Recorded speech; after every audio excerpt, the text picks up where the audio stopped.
Ladies and gentlemen, good day. Today we're going to look at how we get started with the LinkedIn API. If you've ever wondered about how is all this content posted on all of these for all of these companies and for all of these people right here, then you will probably not be surprised when you get to know that a lot of this is actually created with software and with campaign managers, and some of it also with AI. But how is it actually posted up there? And could you actually use this yourself? Maybe you have some of your own content, but you don't want to spend your time clicking the create button and sit and write it manually every time. Then this video is for you. This is how to get started with that. So there's a cool API description, or there's an API description. It does not describe all of it, and it's also misleading actually sometimes.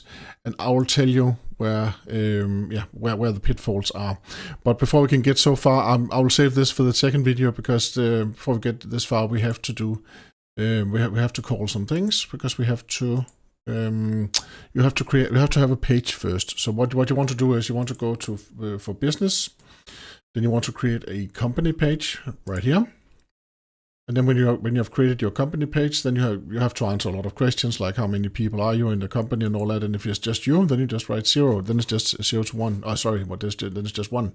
And then when you're done with getting a page, then you can go to developer.linkedin.com, like here. So then you go to developer.linkedin.com, and then you can press My Apps right here, because you need something called an app. And I have 2 apps. One of them is for when I want to post messages just on my own account. Then I have this client ID right here, which actually by mistake, because I did not know which products to enable.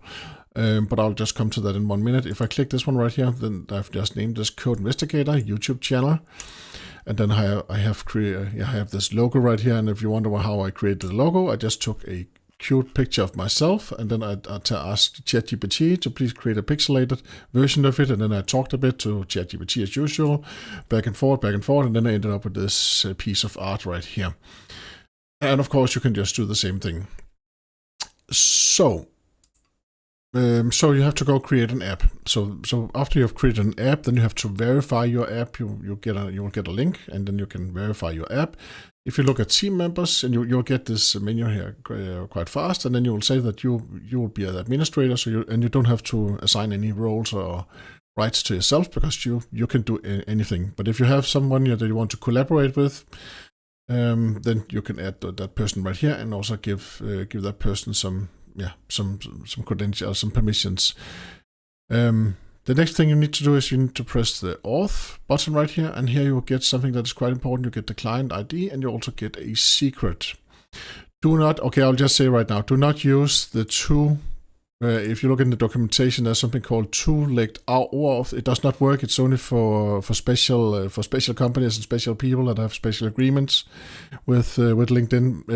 For normal people like you and me, and for normal businesses, this would not work. You have to use the three-legged OAuth. The three-legged OAuth means that you first. Let me just show you what three-legged means. The three-legged means that first we have to get something called an authorization code. So that means that we send a link, and then we get the authorization code. So we have this code right here. We'll get that by pasting a URL. So we'll place a URL into the browser, long URL with scopes. The scopes are very important. That is what we can actually access, what is possible. So we have to pass in this long URL with scopes into our browser, and then we will get an authorization code. That authorization code, we have to save that somewhere. Usually that part is done. I usually do this manually, because what actually happens then is that then we can take the authorization code, and then we can get a token. And the token part, I do this programmatically. So that means that I'll place authorization code in my environment variable, and then I will get a token. Get token with REST API like this. So now I can get the token with REST API. And what do I get from that? Then I get a big fat token, which is valid for 2 months. And because this, you can already see right now, this is a little bit annoying that you have to call this URL manually, and then you get the authorization code, and then after that, you get the token. Write your code so you can reuse your token, so you don't have to do this every time that you feel like posting something really important through the API to your application. Because now that you're done with that, now you actually have the token, and then you can actually do a post. So now you can actually create a post with token on company page,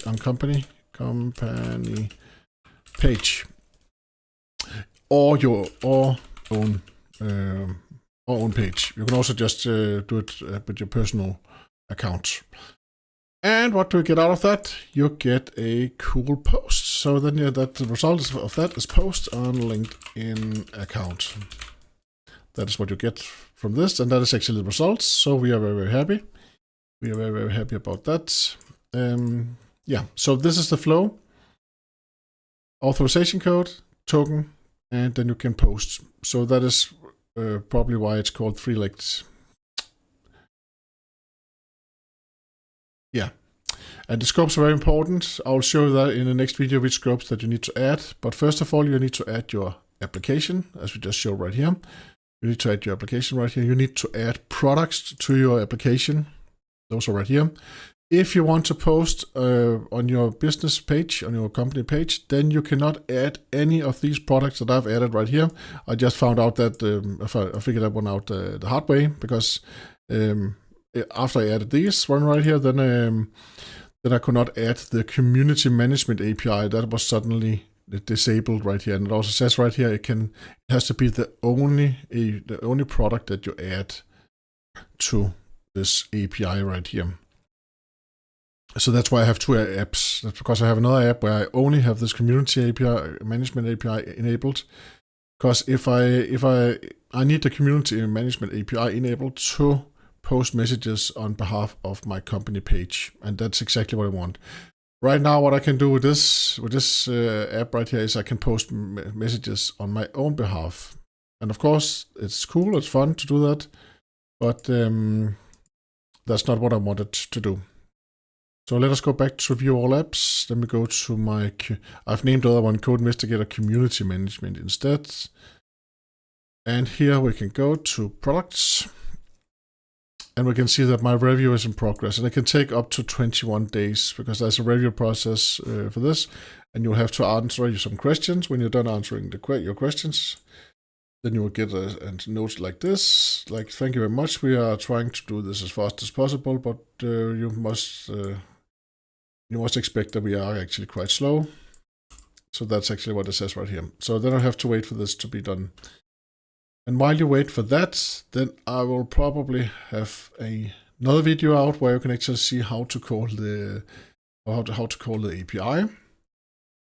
And if I should just spoil it a little bit, then there's some documentation right here on this long URL right here. It is Microsoft. They are behind LinkedIn. If you didn't know that, they bought LinkedIn some time ago.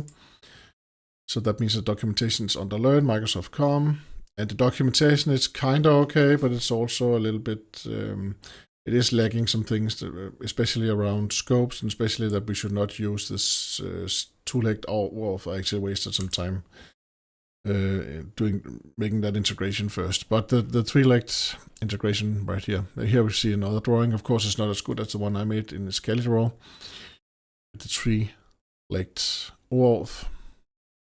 And there's also the redirect part, yeah. That's actually why it's called three-legged. I'm redirecting to my own web page, but you can redirect to any page. But you should just know that when you are pasting in the URL manually, and then the redirect will redirect you to a page, and then you can see your authorization code. It will be up in the top in the link right now. I will not show you that part because then you can see my authorization code. I think it will only work to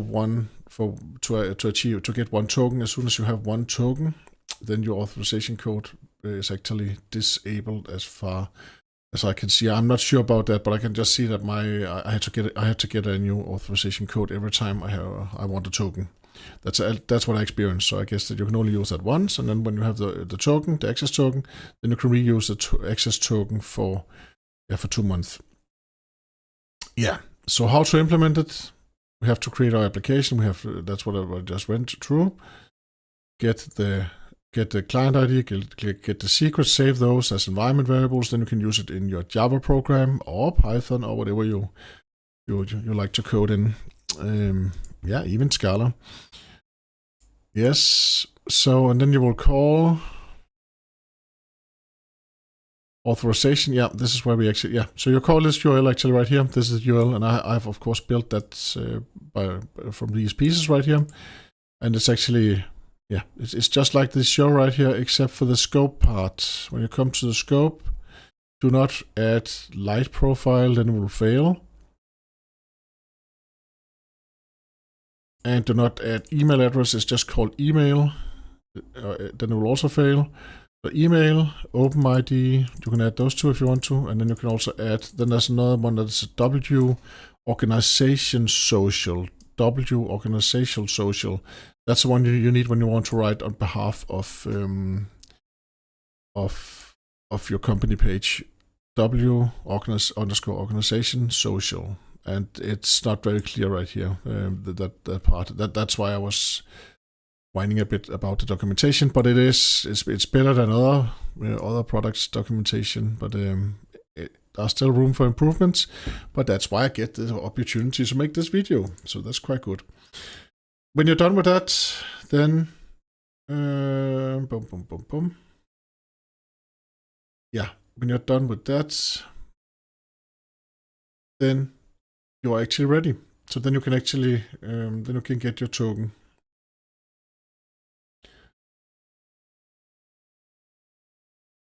You will be redirected to the page, and then you end up in the header. Then you can see the code, blah blah blah, something really long.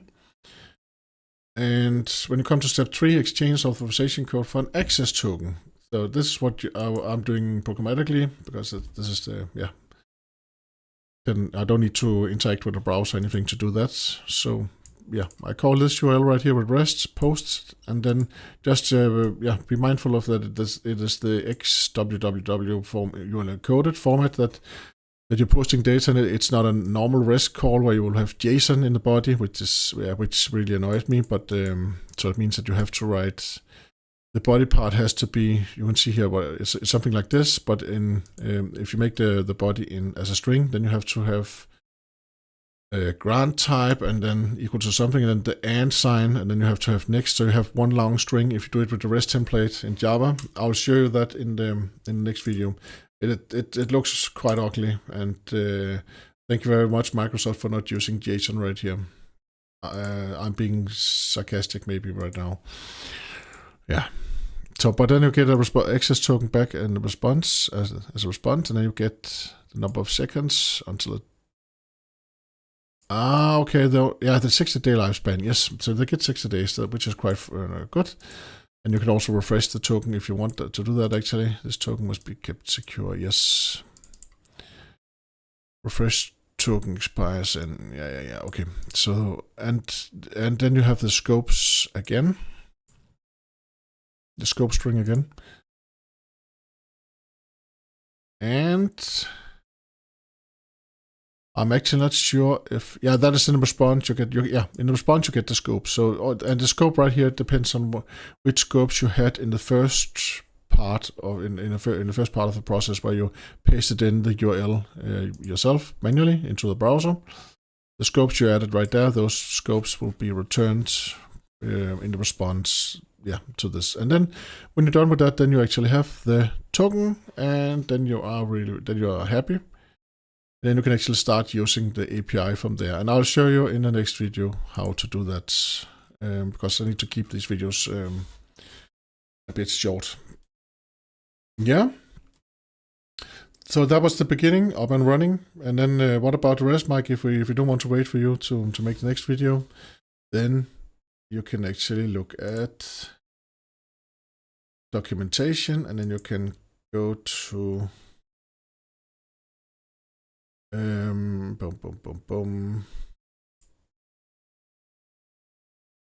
authentication, and we can actually get here. We can actually get here post something. Oh, that's not. I'm not ending up in the right area right here. Again, the documentation is a little bit LinkedIn. Where to start? Boom, boom, boom. Get APIs, authentication, API, blah, blah, best practices, marketing solutions. I need to find it. I lost it. It is somewhere when all of this mess right here. Learning solutions, learning home. Boom, boom, boom, boom. There's a place where you can see how to post something. Applies to LinkedIn. Actually, I cannot find it right now, but I'll make the other video soon. As soon as I have a okay to actually write messages on behalf of the company. Thank you very much for watching. Thank you very much for all of your comments, and thank you for just being you. Mike, there was another tab that you didn't explain. Analytics kind of gives itself.